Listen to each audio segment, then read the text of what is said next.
हरे कृष्णा। आप सभी को पुरुषोत्तम मास महात्म्य का आज हमारा 13वां अध्याय। अब तक हमने सुना था कि किस प्रकार राजा चित्रबाहु को अपने पूर्व जन्म की कथा का स्मरण हुआ। अब आगे उग्रदेव को मणिग्रीव सब कुछ बताकर बोला, हे ब्राह्मण, इस समय मुझ पाप युक्त पर आप अनुग्रह करें। मेरे किसी पूर्व जन्म के पुण्य से ही आप इस वन में पधारे हैं। आप उपदेश रूप पदार्थ से हमको कृतार्थ करिए, जिससे मेरा यह तीर्थ दारिद्र्य क्षण भर में नष्ट हो जाए और अतुल वैभव को प्राप्त होकर मैं स्वेच्छा से विचरूं। उग्रदेव जी बोले, हे महाभाग, तुम कृतार्थ हुए। जो तुमने मेरा अतिथि सत्कार किया है, इसी से तुम्हारा कल्याण होगा। बिना व्रत, बिना तीर्थ, बिना दान, बिना परिश्रम, बिना दारिद्र्य नष्ट हो जाएगा, ऐसा ही मैंने निश्चय किया है। इस मास के आगे तीसरा मास पुरुषोत्तम मास है, इसलिए तुम दोनों स्त्री पुरुष यत्न के साथ श्री पुरुषोत्तम मास में भगवान की प्रसन्नता के लिए दीप दान करना, जिससे तुम्हारा ये दारिद्र्य मूल महित नष्ट हो जाएगा। तिलों के तेल से दीप दान करना, ऐश्वर्य होने पर घी से करना। इस समय इस वन में बसते हुए तेरे लिए दूसरा कोई उपाय नहीं है।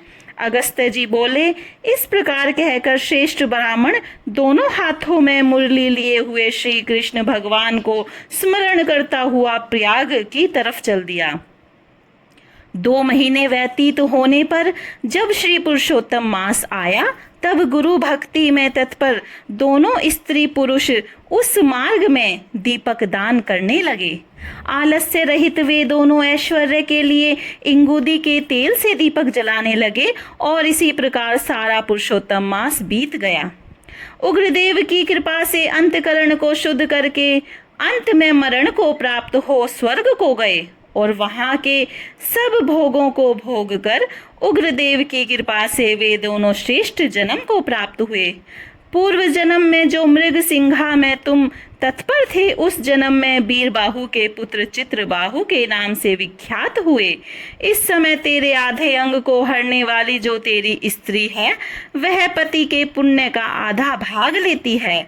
इंगुदी के तेल से श्री पुरुषोत्तम मास में दीप दान करने से तेरा अकंटक राज्य है। जो मनुष्य घी से अथवा तिलों के तेल से अखंड दीपक दान करे, तो फिर उसका कहना ही क्या है। पुरुषोत्तम मास के दीपक का ऐसा ही फल है, इसमें संशय नहीं है। उपवास आदिकों से पुरुषोत्तम मास का व्रत करें तो फिर कहना ही क्या है।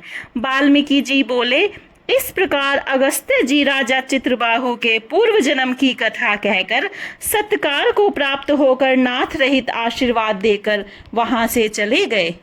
इति श्री कथा समाप्तम। राधे राधे।